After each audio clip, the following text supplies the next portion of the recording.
Hoje nós estamos em casa, Evangelho de São João, e é interessante esse Evangelho para que nós compreendamos. Quando nosso Senhor nos fala através das letras do Evangelho, Ele está falando como num códex, como numa mensagem que está encriptada. Padre, por que Ele não fala logo tudo de uma vez? Porque a compreensão, ela é feita em duas vias, o interlocutor e o ouvinte. Às vezes, o ouvinte é mais capacitado do que o interlocutor. Outras vezes, o interlocutor é mais capacitado que o ouvinte. Então, é preciso que aquele que fala, faça isso em camadas, para que a mensagem chegue de modo completo. E como estamos diante de um texto escrito, e os textos escritos, por isso que eu fujo de escrever, né? Escrevi até hoje pouca coisa, porque quando você escreve, a palavra se torna morta, ela se torna estática, ela não tem a mesma capacidade que a palavra falada. Por isso que o Evangelho, ele é um gênero diferente dos outros, porque apesar de ser um texto, de estar em letras que não são modificáveis, se eu modificar o Evangelho, não é mais o Evangelho, mas ele tem uma força dinâmica em si mesmo. Ele tem uma força de renovação, não é uma letra morta. Tanto que nós, na liturgia católica, ouvimos o Evangelho de pé. Toda vez que nós estamos em pé, na Santa Missa, é porque nós estamos participando ativamente daquele gesto litúrgico. Muita gente que vem à missa diz, para que ficar em pé, para que se sentar, por que não fica logo de um jeito só? É porque o nosso corpo também se comunica com Deus. Em pé é atitude de oração, de disponibilidade. Padre, eu rezo deitado. Pode? Evite. Procure rezar sem ser deitado. Por quê? Porque deitado você não está em postura de disponibilidade. Procure rezar de joelhos, procure rezar sentado, procure rezar em pé. E na liturgia do sacramento da Eucaristia, nós temos esses gestos, os três. Sentados agora, porque nós estamos comendo a palavra. Depois, de joelhos na consagração. E em alguns momentos em pé, porque nós estamos vivendo aquela liturgia dentro da nossa existência aqui. São João deixou para nós um códex e eu vou tentar aqui decifrar alguma coisa. Esse foi o primeiro texto que me apaixonou para estudar teologia bíblica, né? E já faço isso há 20 e poucos anos. Primeira coisa, meus irmãos, São João está escrevendo o novo livro do Gênesis. Padre, e por que tem que escrever de novo? Porque o primeiro Gênesis, o primeiro Bereshit caducou. A criação que Deus tinha feito estava morrendo. Então Deus precisava resgatá-la. Olhem a visão de São João. Jesus está escrevendo um novo livro do Gênesis. Jesus está criando de novo todas as coisas. Nesse momento, meus irmãos, São João está combatendo uma das heresias da época dele que volta hoje. Entre muita gente que se acha intelectual e diz, Jesus foi apenas um personagem. Ele não precisava ser Deus. Ele é Deus. Tanto que São João está dizendo, ele chegou na terra, ele começou a missão dele, porque começou um novo Gênesis, começou uma nova criação. E isso é interessante, meus irmãos, porque nós, seres humanos, não temos poder de criar nada sozinhos. Nós somos co-criadores. Nós criamos a partir do sistema que Deus já criou. Então, nenhum de nós pode ter essa soberba que vem da modernidade e do renascimento, desse antropocentrismo exacerbado, onde o ser humano se acha tudo e esquece da sua contingência. Sabe por que isso acontece? Porque nós vivemos uma transcendência às avessas. Nós fazemos do nosso movimento transcendental, na verdade, uma adoração a nós mesmos.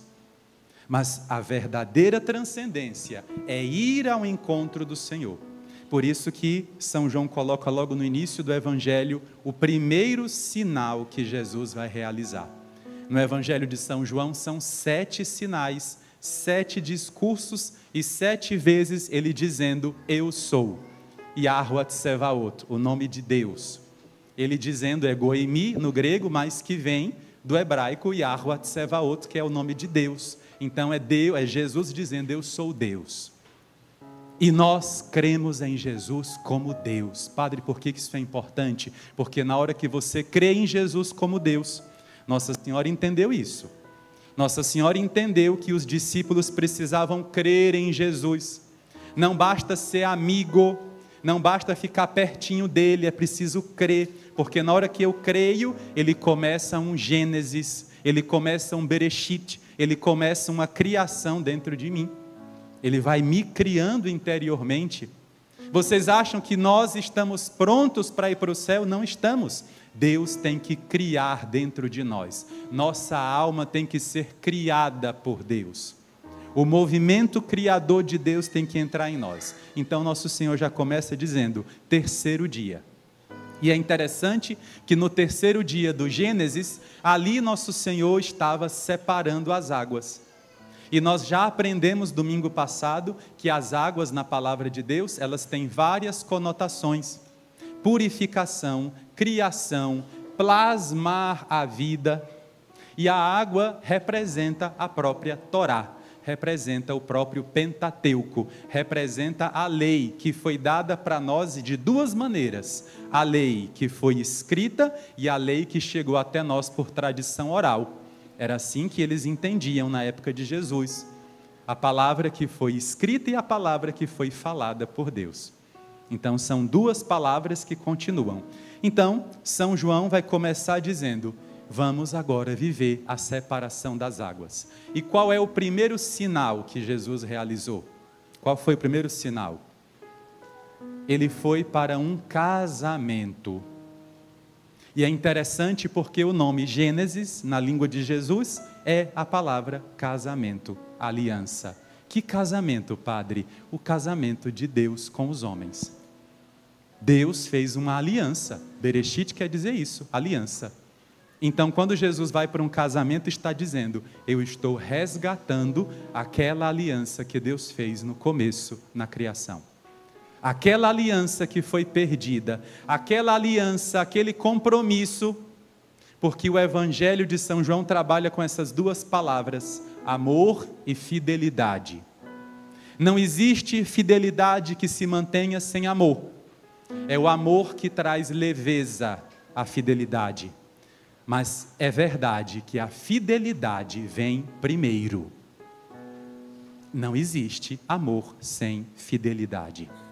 Esse negócio de trisal, de poliamor, tudo isso é invenção. O amor exige fidelidade. Por qual razão, Padre? Porque você precisa estar por inteiro na aliança que você fez. Não dá para ser pai pela metade, não dá para ser mãe pela metade, não dá para ser esposo pela metade. Por isso que o Senhor resgata o casamento. Porque o casamento é a última criação de Deus. Deus criou Adão, Deus criou Eva e depois apresentou um ao outro. E nessa hora Deus cria o casamento. Por isso que o casamento também é uma força que se renova porque vem do céu. Casamento não é católico, não se casa em cartório apenas não. Católico não vai seguir novela que diz, isso é só um papel, o importante é meu amor. Não, você precisa celebrar o casamento com a sua esposa, o casamento com o seu esposo diante de Deus. A cerimônia que nós fazemos na igreja não é para as pessoas. A cerimônia é você diante de Deus, assumindo a sua aliança com Deus e com a sua mulher. Por isso que nosso Senhor faz questão de, no seu primeiro sinal, na porta de entrada, ele dizer, eu estou agora reformando o casamento. Tanto o de Deus com os homens, quanto o casamento do homem e da mulher. É dessa maneira que São João trabalha. Ele trabalha em várias frequências. Padre, quer dizer que esse casamento existiu? Existiu. Era de quem? De um homem e de uma mulher. Mas também é o casamento de Deus com os homens. Mas também Jesus é o noivo e Nossa Senhora é a noiva. Como? É a linguagem teológica de São João. Ele faz com que a nossa cabeça circule em vários assuntos ao mesmo tempo. Chegando no casamento, qual é a primeira pessoa que é citada no casamento? A mãe de Jesus. E aqui, meus irmãos, eu não quero ser grosseiro, mas qualquer pessoa que diz, Jesus desrespeitou sua mãe, Jesus não gostava de Maria, pulou essa parte, a mãe de Jesus, Méter, a palavra grega Méter, que inclusive está ligada à palavra casamento, porque Méter em grego, mãe, significa aquela que gera vida, e casamento, nós também usamos outra palavra para designar o casamento, qual é? Matrimônio. Matrimônio significa aquilo que gera vida. E por que é Maria que é citada primeiro e é citada 4 vezes? Norte, sul, leste, oeste. Todos os lados do mundo. Nossa Senhora é a mãe de todas as pessoas. Ela é a nova Eva. A igreja não inventou isso. Está no Códex de São João. Ela é citada 3 vezes no começo, a mãe de Jesus, a mãe de Jesus, a mãe de Jesus. E depois no final, a mãe de Jesus. Então quem é Maria para a comunidade de São João? Quem é Maria para a igreja? 4 vezes mãe. Mãe de todos nós, de todos os povos. Nossa Senhora é primeiro citada por 2 razões simples. Primeiro, porque é a mãe que apresenta o filho para Deus no dia do casamento. Quem foi que entrou com o noivo no dia que você casou? Quem é que entra com o noivo? Por que é a mãe que entra? Nunca faça uma coisa sem saber não, viu? É um grande perigo fazer uma coisa sem saber o que está fazendo. Por que é a mãe que entra com o filho? Porque a ligação espiritual é primeiro, do filho homem, é primeiro com quem? E a da filha mulher? E qual é a ligação espiritual da mãe com o filho homem? Primeiro, é ela que vai gerar vida para ele. Enquanto o homem não se casa, quem é que gera vida para aquele homem? É a mãe dele. Segundo, quem é que está diante de Deus, intercedendo e rezando por ele? Protegendo espiritualmente, quem é? Ai, padre, mas tem a namorada. Se a namorada não rezar, aí a pessoa se arrebenta. Muito namoro não vai para frente por causa disso, porque não rezam, viu? É só saindo, festa, não é? É só beijo, nem conversa, é só se beijando. Mal respira. E cadê a proteção espiritual? Então é a mãe. E terceiro, também é a mãe que é a luz daquele homem até o dia do casamento. Agora uma coisa importante, e aqueles que eu assisto o casamento, eu faço questão de dizer, o que é que a mãe faz quando chega aqui no altar, com o filho? O que é que ela faz? Ela oferta a Deus. Ou seja, ela corta o último cordão que ligava ela ao filho.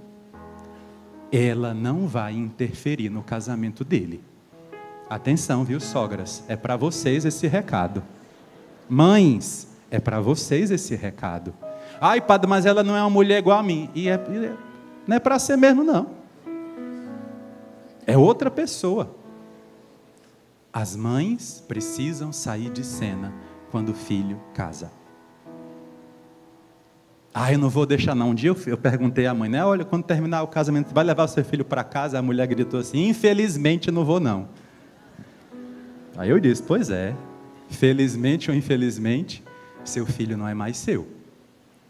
Agora a mulher que vai gerar vida é ela. A mulher que vai iluminar é ela. A mulher que vai ser a vida espiritual da casa é a esposa. Para quê, padre? Porque se o filho fica em casa, a mãe morre, o pai morre, ele morre, a família acaba.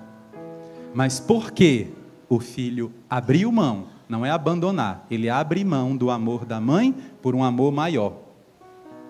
Esse amor que ele vai abraçar gera vida. Nossa Senhora fez isso hoje no Evangelho. Ela diz, Jesus, chegou a hora. Você não vai ser mais apenas meu. Você agora vai ser entregue à igreja. E Nossa Senhora, segunda razão, que é um texto que eu escrevi. Por que Nossa Senhora precisava estar aqui?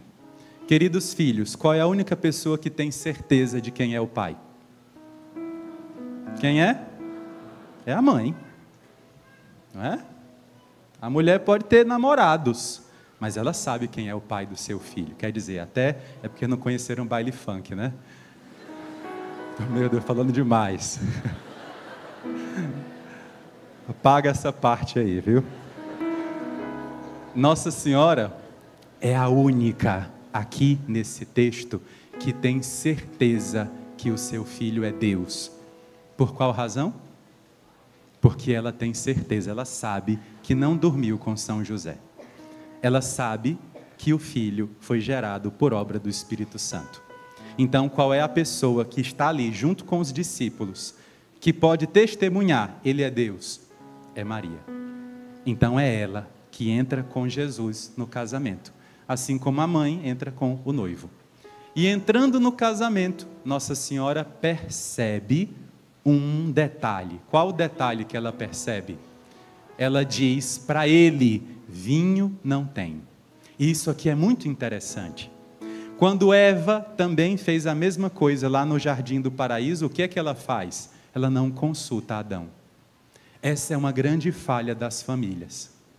Me perdoem dizer, mas tem mulher que quer puxar a família sozinha. Não façam isso, mulheres. Casamento é a dois.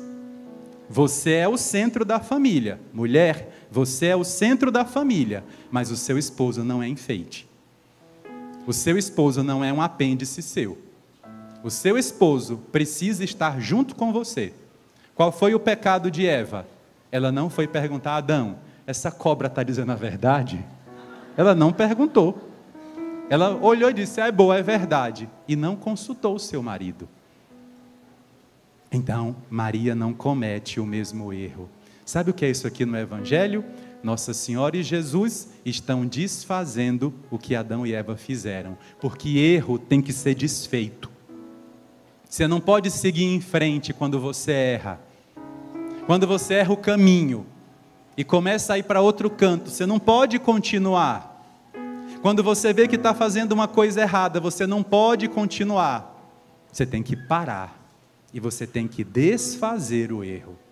Nossa Senhora então desfaz o primeiro erro. Qual é? Ela vai conversar com Adão, Jesus, e diz: vinho não tem. E por que esse vinho é tão importante, padre? Porque o vinho, a palavra oinon, onion é cebola, né? Oinon, que é a palavra grega, também corresponde à palavra segredos. Ou seja, eles não tinham intimidade com Deus. Eles não tinham os segredos de Deus no coração. Eles não têm vinho. Por que o vinho tem essa conotação, padre? Vamos agora entender juntos, são 5 aspectos. Estão preparados? Primeiro aspecto: vinho é bebida ligada a sacrifício. Como é que você produz vinho? Qual o fruto? O fruto da videira, que é a uva. Como é que você faz para que ele tenha ali a produção de vinho? Você esmaga a uva, assim como o trigo é esmagado. Então, trigo, sacrifício. Uva, sacrifício. E geralmente se faz vinho com uva roxa, com uva vermelha. Qual é a cor do líquido que sai? Tinto. Então, a uva, ela tem uma ligação direta com sacrifício, com sangue. Segunda explicação: vinho é bebida de tristeza ou de alegria? Quando é que você abre um vinho? Padre, vai ter um jantar na minha casa. Meu filho está chegando. Eu estou fazendo bodas de ouro. Eu estou celebrando que fiquei curada de um câncer. O que eu faço? Eu celebro com vinho. Então o vinho está associado à alegria, à celebração. Me permitam dizer uma coisa a todos: saiam do pessimismo.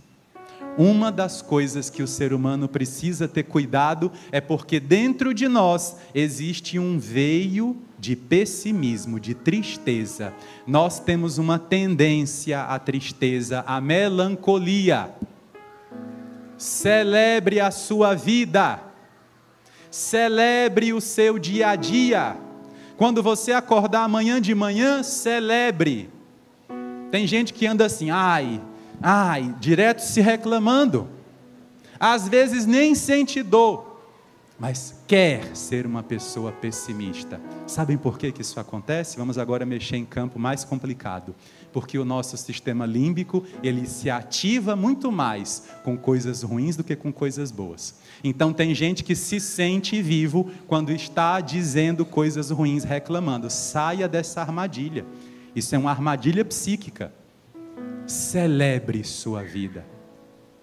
Por que não tinham vinho? Porque eles não tinham percebido que Jesus estava ali. E às vezes nós vivemos a mesma coisa. Tem gente que está tudo bem, mas escolhe reclamar. Está tudo bem e escolhe ser pessimista. Tem gente que tem condição de sair de um problema e não sai. Por quê? Porque gosta de ficar afundado. Se você está sofrendo, não vá ouvir música triste. Não vá mergulhar em coisa para lhe deprimir. Vá, saia, quebre o ciclo. Então o vinho também está associado à celebração. Meus irmãos, viver é bom ou é ruim? Quem não celebra a vida não é digno dela. Celebre sua vida, celebre seu casamento. Ai, padre, meu casamento tem 50 anos, então celebre. Tem 1 ano, celebre. Você está casado, celebre. Celebre as coisas boas que Deus te dá. Terceira associação do vinho. O vinho também está ligado à família, porque cada família produzia seu próprio vinho. Então ninguém ia comprar vinho porque poderia estar envenenado.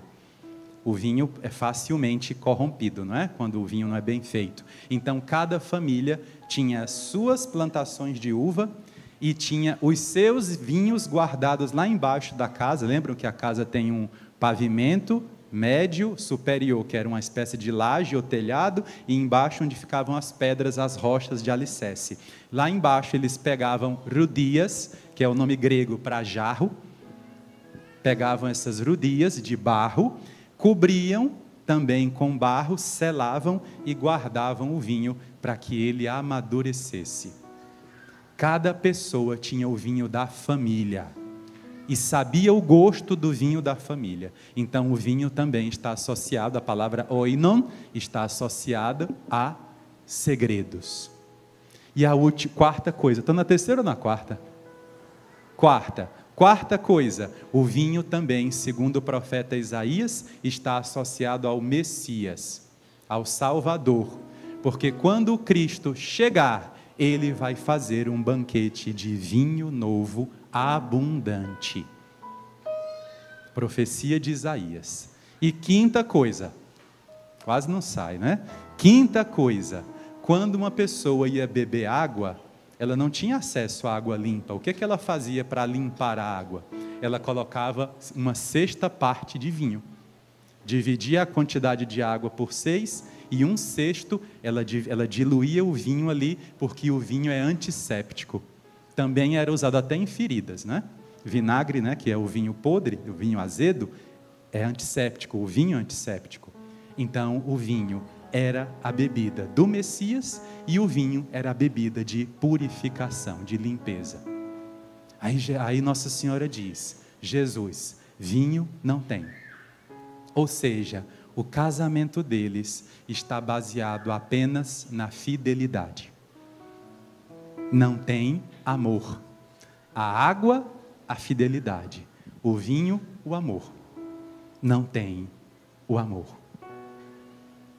Essa foi uma das coisas que eu aprendi bem cedo na igreja. E eu pedi muito a Deus isso. Eu falei, Senhor, o Senhor sabe que eu não vou deixar a igreja nunca. Mas eu não quero ser uma pessoa amargurada, que serve a Deus por obrigação, que serve a Deus por compromisso, porque a coisa mais triste é ter alguém ao seu lado apenas por obrigação. Eu quero estar na igreja por amor. E Nossa Senhora, olhando aquele casamento, diz, eles não têm amor. Vinho não tem.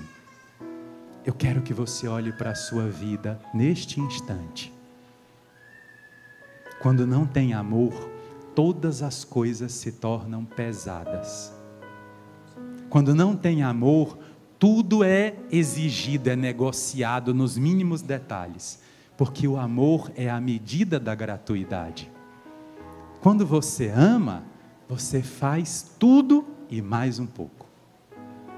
Por isso que Nossa Senhora diz: eu tenho amor. Aqui não tem amor. Tem fidelidade. Água insípida, incolor, inodora. O vinho não. Tem cor, tem cheiro, tem gosto. O Senhor estava ali. E Nossa Senhora diz: vinho não tem. Ele se volta para ela e dá uma resposta que só pode ser compreendida em hebraico. Ele diz a seguinte expressão: Mali velat, que significa: qual é a nossa responsabilidade nisto? O que há entre mim e ti? Por que que nós devemos intervir? Essa é a pergunta que Jesus faz. Por exemplo, se alguém chegar para você na rua e ele perguntar assim: olha, você pode me emprestar R$1.000? Você vai dizer o quê? Não, não posso, eu não te conheço. Mas se um filho, se uma irmã sua pedir, você emprestaria ou não? Por quê? Sua irmã está aqui? Por que você emprestaria? Porque existe um grau de vínculo. Essa resposta que muitos judeus conheciam, Mali velat, significa isso. Qual é o nível da obrigação que eu tenho? E aqui, meus irmãos, eu vou interpretar para vocês por que Jesus responde assim. Jesus cometeu pecado? Maria cometeu pecado? Então por que eles tinham que se importar com o pecado dos outros? Porque eles são próximos. Eles querem estar no meio das situações humanas. Então a pergunta de Jesus é: Maria, você entende que esse pecado foi de Adão e Eva e que nós vamos assumir, você e eu? É essa a pergunta. Mali velat. E ele diz a segunda coisa. Por que que ele pergunta isso? Porque ele diz, minha hora. E ele vai usar a expressão hora mesmo em grego. Em grego nós temos hora, kairos, e temos a expressão momento, ocasião, cronos. Nosso Senhor não usa cronos nem kairos. Ele usa a expressão hora, ou seja, não é o momento. Eu só vou me manifestar na cruz, não é agora. Minha hora não chegou. E Nossa Senhora se volta para ele e responde com qual palavra? O que é que ela diz para ele? Fazei tudo que ele vos disser. Qual foi o erro de Eva? Não obedecer a Deus. Qual é o acerto de Maria? Ela diz para a igreja inteira: façam tudo o que ele disser.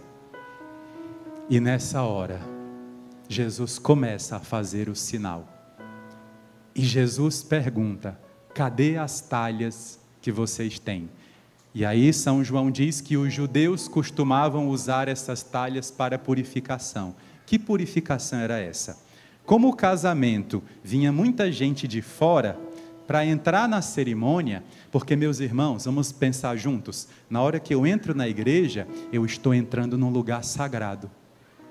E se eu não estou sagrado dentro de mim, se eu estou carregando o mundo dentro de mim, eu não consigo ter comunhão com Deus. Por isso que eu tenho que me preparar. Você tem que se preparar para vir para a igreja. Você tem que vir também como eles vinham, para se purificar. Senão você vai estar diante de Deus e não vai enxergar o Senhor. Que é o que muita gente vive. A pregação aqui é a mesma. Por que que uns são tocados e outros não? Porque alguns não deixam que aquilo que é sagrado encontre o que há de sagrado em você. Há pessoas que estão agitadas, ocupadas, preocupadas, indo e vindo, cheias de muita coisa. Por isso que Nossa Senhora olha para a igreja e diz: façam o que Ele disser, obedeçam a palavra dEle, obedeçam a lei que Ele vai dizer. E naquela hora Jesus diz: vocês têm essas talhas de pedra. E aqui nós temos mais um códex, mais uma mensagem encriptada. Talha de pedra. Não faz sentido. Jesus junta duas palavras gregas aqui. A palavra rudias, que é jarro, redondo, e a palavra litos, que é pedra, rocha. Não dá para você fazer um jarro com pedra. Então Jesus está nos dando uma mensagem. Qual é? O que é que foi dado a nós numa talha de pedra? Lembrando que talha é um pedaço retangular. Quem mata essa charada? Os 10 mandamentos. Mas Jesus diz que tem quantas talhas aqui?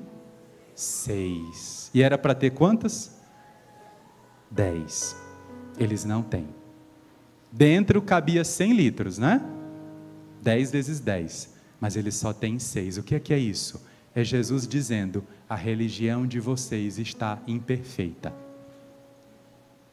Mas ele não jogou fora a talha de pedra. O que é que ele fez? Tragam para mim. Quando trouxeram, o que é que Jesus mandou fazer? Encher até quando? Até, o original é encher até transbordar. Essa tradução está mal feita. Mais uma coisa que eu vou pegar São Jerônimo no céu. Não é encher até a boca, é encher até transbordar. Padre, é igual, não é. O que é algo que transborda? É que se derrama. E o que significa então? Encher até transbordar? Continue obedecendo. Continue sendo fiel. Seja fiel até transbordar de você. Continue sendo fiel a Deus até transbordar. Deus não joga fora a sua fidelidade. Deus não joga fora o que você faz por Ele. Ele vai mandar encher até se derramar. E quando eles obedecem, quem obedece? Os diáconos. E a palavra diácono significa aquele que serve por amizade. Os diáconos, quando enchem as talhas até a boca, Jesus diz: podem levar e entregar ao garçom-chefe. O garçom-chefe corresponde ao chefe dos judeus. E nessa hora que eles levaram, aconteceu o sinal. A água se transformou em vinho. E eles entenderam: Jesus veio para celebrar, Jesus veio para purificar, Jesus veio para nos dar o vinho messiânico, Jesus veio para dar os segredos da família, Jesus veio para celebrar o novo sacrifício. Eles entenderam tudo naquela hora. Ele, Jesus, é a 7ª talha. Eu sei que eu falei muito, mas agora eu quero trazer isso para dentro da sua vida. Jesus não vem tirar coisas de você, de mim. Jesus nunca tirou nada de mim que não fosse necessário, ou porque estava já morto em mim, ou porque estava me matando. Então nosso Senhor, Ele nunca vem para diminuir a minha vida. Ele é a 7ª talha, Ele é aquele que vem aperfeiçoar, Ele vem para melhorar. Ele veio e disse: eu agora vou fazer você transbordar. Qual era a função da lei? Qual era a função da religião? Fazer a pessoa ser um chafariz da palavra. Na hora que eu rezo, da minha boca sai a palavra de Deus. Na hora que eu aconselho, da minha boca sai a palavra de Deus. Na hora que eu estou celebrando, da minha boca sai a palavra de Deus. Mas eu estava seco. 6 talhas, seco e imperfeito. Ele vem para me consertar e para transformar fidelidade em amor. Assim que aconteceu o sinal, assim que a água foi transformada em vinho, o que é que o garçom-chefe diz? Ele diz: noivo, e diz para Jesus: noivo, todo mundo serve o vinho bom e depois vem o vinho ruim, mas você guardou o melhor para agora. O melhor de Deus sempre está para chegar. Não desanime. Se você está como uma talha quebrada, imperfeita e seca, deixe Jesus entrar na sua vida. Ele vai fazer você transbordar. E diz o Evangelho que os discípulos creram nele. Queria terminar com essa palavra. Crer, meus irmãos, não é pensar. Nós temos aqui uma grande questão etimológica para resolver. Muitas pessoas falam, eu tenho fé, eu tenho fé. O que é fé? A fé são duas coisas. Primeiro, a fé é você crer naquilo que o Senhor prometeu. Então, fé é primeiro um conceito racional, lógico. Fé não é uma coisa que eu sinto, eu me sinto com fé. Isso não é fé. Pode até ser um medicamento errado que você está tomando. Na verdade, é primeiro eu consentir, eu acolher o que o Senhor falou. Fé. É a fé chamada de kritis em grego. A outra fé é chamada de pistis, que é você ter posse daquilo que você não vê ainda. Então, quando diz o Evangelho que eles tiveram fé, é porque eles naquela hora entenderam, Ele é o Messias, Ele é o Salvador, Ele é a sétima talha. E para a gente fechar, como São João quis fechar, primeiro sinal. Qual é o último sinal que Jesus realiza? A cruz. Tem alguma coisa parecida entre a cruz e as bodas de Caná? Tem? Nossa Senhora está na cruz? Estava nas bodas de Caná? Lá na cruz temos Jesus? Ele também estava nas bodas? Lá na cruz nós temos água? Lá nas bodas também tem água?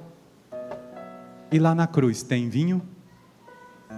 Tem outra coisa, abundante. O que é? O sangue. E a talha de pedra agora é a cruz. A tábua de madeira. Tábua de pedra, talha de pedra, tábua de madeira. Queridos filhos, do começo ao fim de nossa vida, o Senhor vem para transbordar. E eu quero que a gente reze agora com essa palavra. Você e eu somos homens de fé. Somos pessoas de fé. Por quê? Porque em nós, muitas vezes, falta o vinho. Quantas vezes nós queremos fazer as coisas e não conseguimos? Lembra do que eu disse no começo? Nessa hora, muita gente diz assim, eu vou me entregar ao pessimismo. Nossa Senhora me ensina hoje a não me entregar ao pessimismo. A dizer, Jesus, resolve para mim. Resolve porque não tem vinho. E antes que eu esqueça, quando Jesus chama Nossa Senhora de mulher, Ele não disse isso em português nem em latim. Chega até nós em grego, que é a palavra giná. E essa palavra giná significa Senhora, vírgula, aquela que gera vida. Guardem isso, né? Na cruz terá a mesma nomenclatura. Nossa Senhora percebe que nos falta muita coisa. Quanta coisa nos falta, meus irmãos.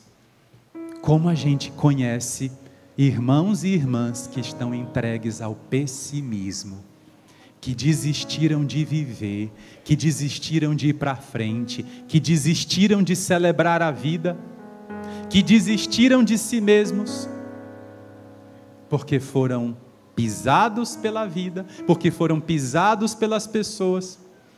Nossa Senhora chega perto de nós e diz, vinho não tem. E Jesus pergunta, por que eu devo fazer isso? E ela responde, façam o que Ele disser, ou seja, Jesus faça, porque nós seremos obedientes. E Ele chega na minha vida, pega as minhas pedras secas e transforma em jarros de vinho novo. É tão interessante a gente compreender tudo isso, não é? Jarros, sete jarros de vinho, para eu guardar, para nunca mais faltar vinho na minha vida. Por que a gente procura tanto validação nas pessoas? Porque não tem vinho em nós. Por que as pessoas ficam doentes quando são rejeitadas? Porque não tem vinho em nós. Por que as pessoas adoecem emocionalmente, adoecem na psique? Porque não tem vinho. Quando você tiver vinho em você, nunca mais vai faltar. Vamos aprender isso juntos hoje. Não viver para fora, viver para dentro. Vamos cantar juntos em Ré maior. Agora eu acertei a nota. Vamos abaixar a nossa cabeça um instante. Olhe para a sua vida e veja todos os jarros secos. Eu não tenho nem água e nem vinho, nem amor e nem fidelidade, nem a palavra, nem a celebração, a liturgia. Estou vazio, Senhor, e imperfeito, quebrado.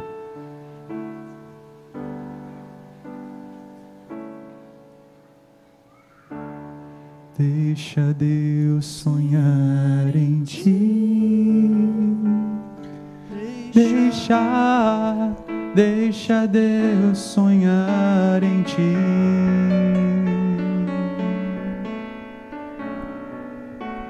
Não tenhas medo,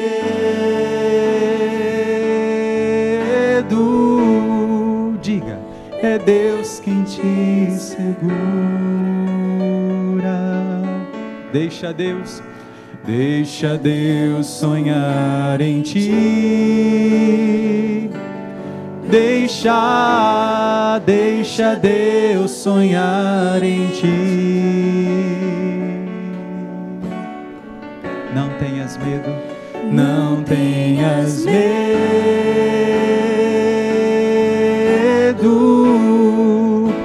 é Deus quem te segura. Verás um caminho difícil demais. Verás tempestades que te assustarão, mas quando o sonho é de Deus, ninguém destruirá. Se Ele prometer, também cumprirá. É hora de transbordar. Tenha paciência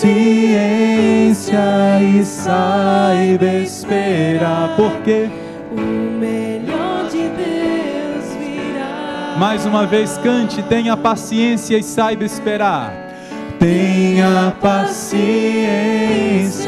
e saiba esperar. O melhor de Deus virá. O melhor de Deus virá. Transbordando das águas do Senhor, segue além. Segue além.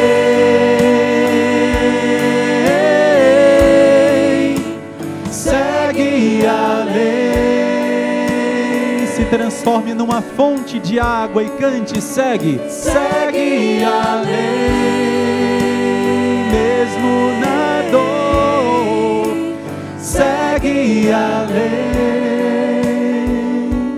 Se você é essa talha quebrada e imperfeita, se você é essa talha que se perdeu, se você é essa talha que está incompleta, vazia e em quantidade de 6, deixa o Senhor ir preenchendo cada coisa da tua vida. Água associada a plasmar a vida, deixa Deus encher tua existência de novo. Você que tem trabalhado muito, você que tem vivido uma vida de exaustão, você que mesmo na igreja não conseguiu viver esse vinho novo, essa alegria que o mundo não dá, que medicamentos não te darão, que as pessoas não te darão. Deixa Deus sonhar em ti, deixa Deus sonhar em ti. Eu deixo, não tenhas medo, não tenhas medo, Deus. É Deus quem te segura. Quem está sozinho canta, deixa Deus sonhar em ti. Quem enfrenta grandes batalhas, diga, deixa Deus sonhar em ti. Quem precisa ir para frente, não tenhas medo, diz, Não tenhas medo,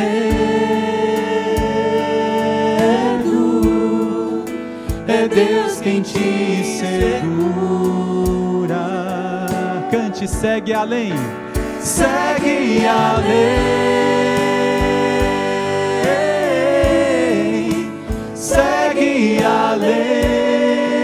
Sobre a sua família, ministre cantando, segue além. segue além. Sobre aqueles que paralisaram, diga, segue além, segue além. Outra vez, segue além, segue além. Nada te falta, segue além, além, segue além,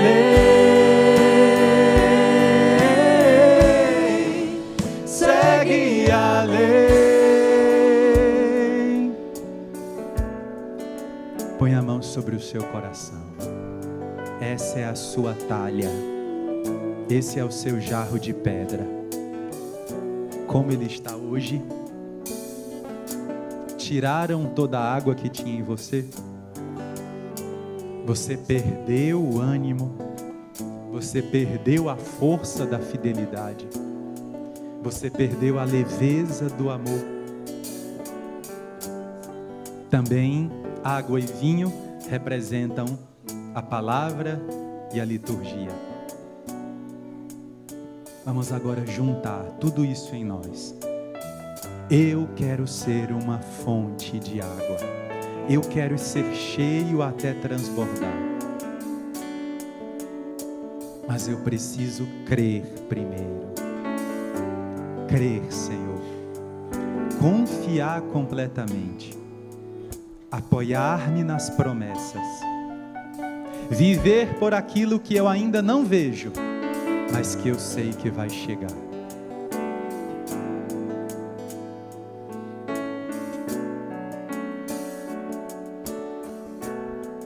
Verás um caminho difícil demais, verás tempestades que te assustarão, mas quando o sonho é de Deus, ninguém destruirá.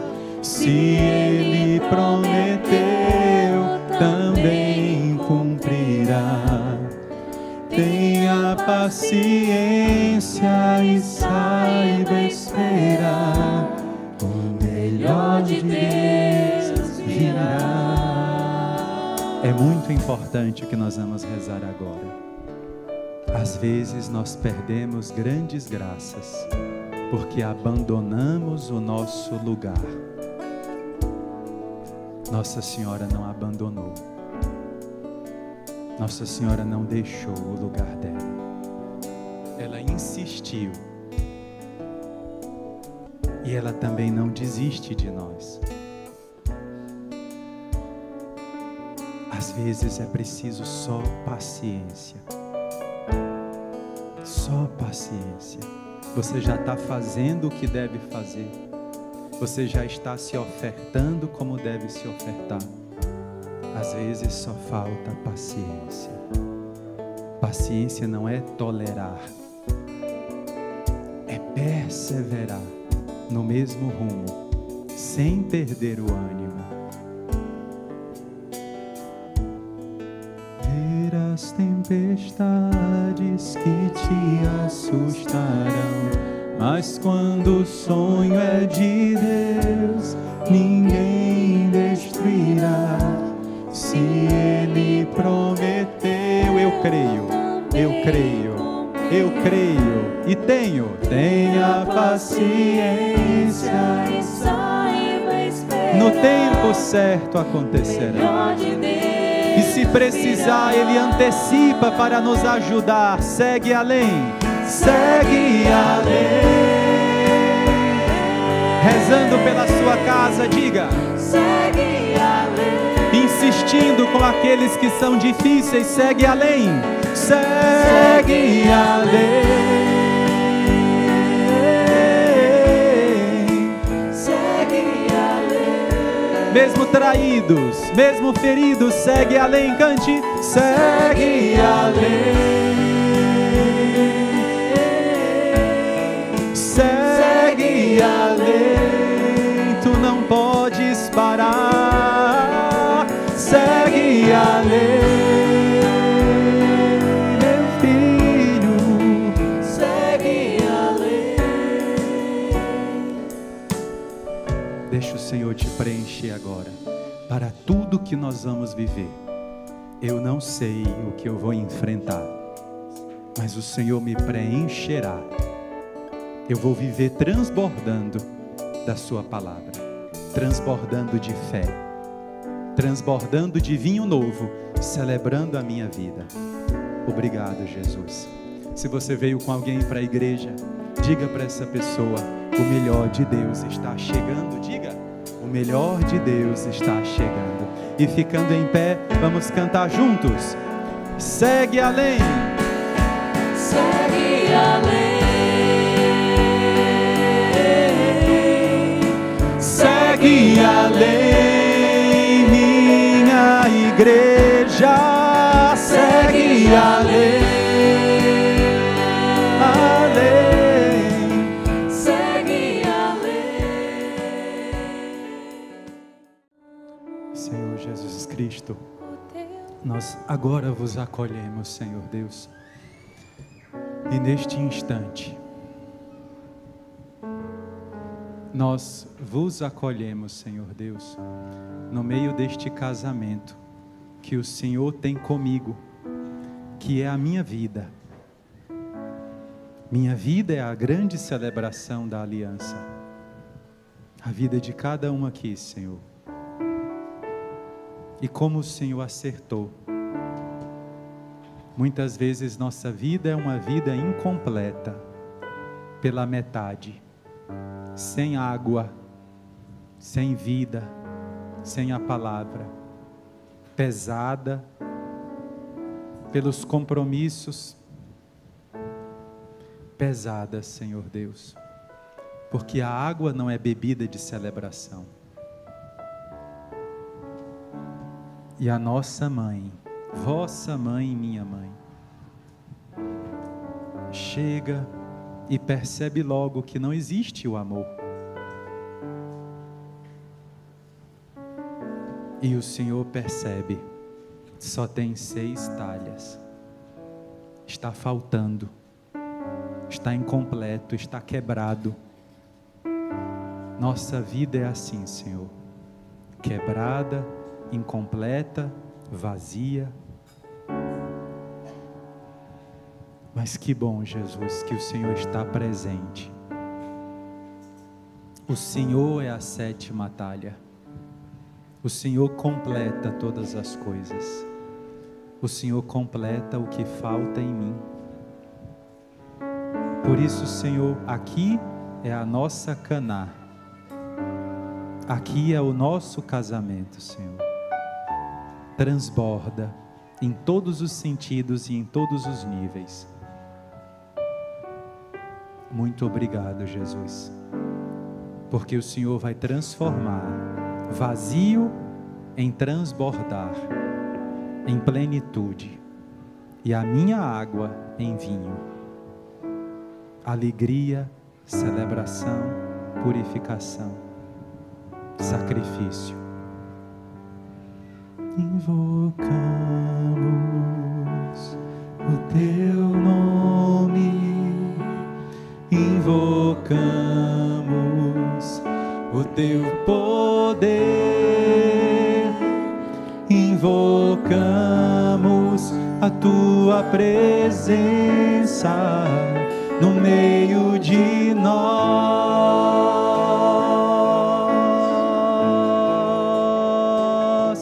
Invocamos